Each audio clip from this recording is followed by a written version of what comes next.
Человек, творчество которого по праву называют мудростью народа. Дашлуко Мальсагов родился в селении Гамурзиево в семье прапорщика российской армии, героя русско-турецкой войны Доха Мальсагова. Отец умер, когда Дашлуко был ребенком. Благодаря заслугам отца мальчика направили в Симбирский кадетский корпус, но он был исключен, отказавшись выдать товарища, проявив уже в юности твердые моральные принципы. Когда он уходил из Симбирского кадетского корпуса, он очень тепло пожал руки всем кадетам, руководству и пожелал ему успехов. Но, видимо, вот это какую-то основу дало ему. Далее мы знаем, он участвовал и в гражданской войне, он все это видел, он переживал. Несмотря на это, он продолжал научную и педагогическую работу в Киргизии, а после возвращения на родину возглавил Чечено-Ингушский научно-исследовательский институт. В 20-х годах он начинал заниматься активно и наукой. Его наставником был Зорбек Куразович Мальсагов, автор азбуки. Вместе они работали и по направлению именно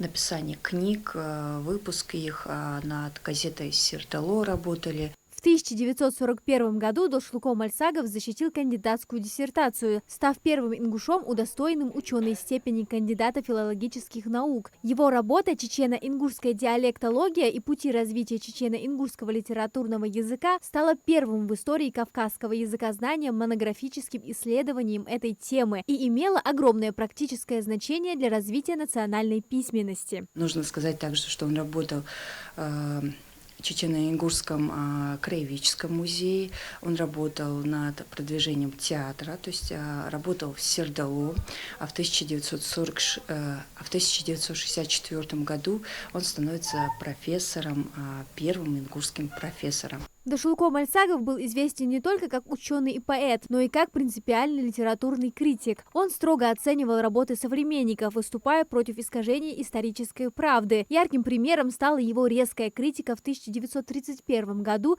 клеветнического романа Льва Пасынкова «Тайпа», оскорблявшего ингушский народ. Мальсагов доступно разоблачил фальсификацию в книге, а также написал письмо Максиму Горькому. В нем он подчеркивал, что любовь к родине невозможна без уважения к каждому народу, входящему в ее состав. По словам историков, после этого письма в Московском книжном издательстве была проведена внеочередная коллегия, на которой было решено приостановить выпуск данного романа. В этом году исполняется 127 лет со дня рождения Дашлуко Мальсагова. Писатель и поэт навсегда вписал свое имя в историю ингушского народа. Всю свою жизнь он занимался изучением ингушского языка и культуры, и именно благодаря ему общество узнало о многих исторических фактах. Амина Зязикова, Султан Магушков, Магаз 24.